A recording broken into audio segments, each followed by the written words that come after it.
भाषण र आश्वासनको युग समाप्त।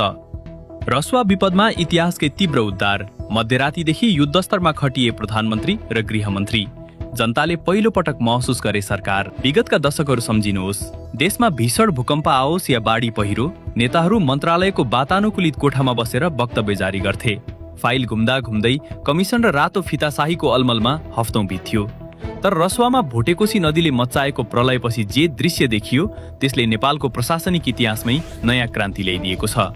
बाढीको पहिलो खबर पाउने बित्तिकै प्रधानमन्त्री, गृहमन्त्री र सुरक्षा निकायका शीर्ष प्रमुखहरू 24 घण्टा वार रुममा खटिएर युद्धस्तरको उद्धारमा ओर्लिए। कुनै औपचारिक भाषण भएन, न त मन्त्रालयगत ढिलासुस्तीको बहाना बनाइयो। चीनको तिब्बतबाट हिमताल फुटेर रसुवागढी नाका बगाएको खबर मध्यराती आउनासाथ गृह मन्त्रालयमा आपतकालीन कमान्ड सेन्टर सक्रिय पारियो। प्रधानमन्त्री स्वयंले मध्यरातमै चीन सरकारका अधिकारीहरूसँग कूटनीतिक संवाद गरी तिब्बततर्फको उपल्लो जलधारको स्थितिबारे विवरण लिए। उता भारतीय प्रधानमन्त्री नरेन्द्र मोदीसँग तत्कालै उच्च स्तरीय टेलिफोन वार्ता गरी अन्तर्राष्ट्रिय सीमा उद्धार र राहतका लागि समन्वय गरियो। कागजी प्रक्रिया र रातो फिताशाहीको नियमलाई एकातिर पन्छाउँदै विपद सङ्कटकाल लागू गरियो। मौसम थोरै मात्र खुला हुनासाथ नेपाली सेना, सशस्त्र प्रहरी र निजी क्षेत्रका 12 भन्दा बढी हेलिकप्टरहरू एकैपटक रसुवा र त्रिशुलीको जोखिमपूर्ण आकाशमा परिचालन गरिए। लाङटाङ र चिलिमे जलविद्युत आयोजनाका सुरुङभित्र थुनिएका मजदुरहरूको उद्धारका लागि उच्च प्रविधि सहितका विशेष सुरक्षा टोलीहरू बिना कुनै ढिलाइ फिल्डमा उतारिए। सरकारी काम छिमेकीको काम भन्ने उखानलाई यसपालि पूर्ण रूपमा उल्ट्याइयो। सिंहदरबारको आरामदायी कुर्सी छाडेर गृहमन्त्री र सुरक्षा प्रमुखहरू आफै हेलिकप्टर मार्फत रसुवाका बगरहरूमा ओर्लिए। कहाँ राहत सामग्री पुगेन, कुन अस्पतालमा घाइतेको उपचार भएन, कुन सडक खोल्न डोजर पुगेन, मिनेटको अनुगमन सिधै प्रधानमन्त्रीको कार्यकक्षबाट भयो।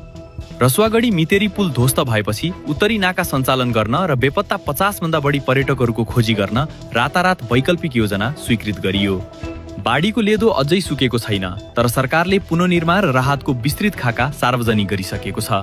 नुवाकोट र धादिङका नदी किनारमा 7 जनाको शव फेला पर्दा सम्पूर्ण संयन्त्र शोकमा त छ, तर विचलित नभई उद्धारमा अडिग छ। आज आम नेपाली नागरिकहरू सोसल मिडियामा भनिरहेका छन्, देशमा साँच्चीकै अभिभावक भएको महसुस भयो। विपदमा सरकार हुनुको अर्थ बल्ल बुझियो। प्रकृति अगाडि मान्छे विवश छ, तर इच्छाशक्ति र निष्ठा भयो भने विपदको क्षतिलाई न्यूनतम बनाउन सकिन्छ भन्ने यो सरकारले प्रमाणित गरेको छ। बाढीमा ज्यान गुमाएका अमर आत्माहरूप्रति श्रद्धाञ्जली अर्पण गरौँ र उद्धारमा खटिएका बहादुर सुरक्षाकर्मीहरूलाई सलाम गरौँ। सरकारको यो अभूतपूर्व कार्य र देशभक्तिलाई समर्थन गर्न यो भिडियो धेरैभन्दा धेरै सेयर गर्नुहोस् र रसुवा बाढीको पल-पलको निष्पक्ष अपडेटका लागि फलो गरेर जोडिनुहोस्। मौसम थोरै मात्र खुला हुनासाथ नेपाली सेना, सशस्त्र प्रहरी र निजी क्षेत्रका